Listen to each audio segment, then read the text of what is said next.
For a reaction, Montana Congressman and member of the House Veterans Affairs Committee, Congressman Matt Rosendale. Congressman, your take on what's going on right now with Ukraine and the reaction by the Biden administration, sir. You know, it's tragic to see all the death and suffering that's taking place in the Ukraine right now. And I don't think there's anyone across the country that isn't feeling that same remorse, if you will, and wants to be able to help these innocent people that have been invaded by a foreign nation. But I will tell you that what makes it just as bad is the fact that there's many of us that recognize the events could have been avoided completely had the administration started taking action 14 months ago instead of 14 days ago.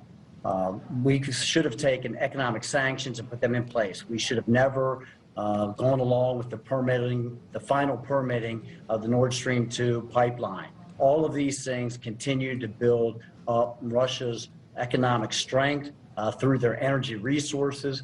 And now we find ourselves literally funding both sides of this conflict. We purchase 600,000 barrels a day of crude oil from Russia at the exact same time that we're sending all this support to the Ukrainian people through NATO. And it's disturbing, troubling, and it just goes to show, yes, as we have heard in the past, elections do have consequences. And what we are seeing play out right now in real time are the consequences of the last election here in the United States.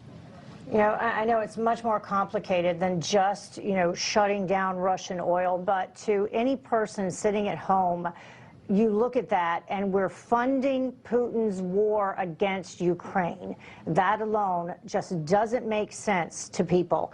We just heard Kirby speaking there at the Pentagon talking about additional U.S. personnel and troops who will be going overseas, not to Ukraine, but I think he said about 500 personnel to Greece, Poland, and Romania, and about 300 as logistics support into Germany. But then once again reiterating that we will not have forces on the ground in Ukraine. Your thoughts on that? I'm getting very concerned about this conflict and the engagement that the United States has in it. Continues to expand every day.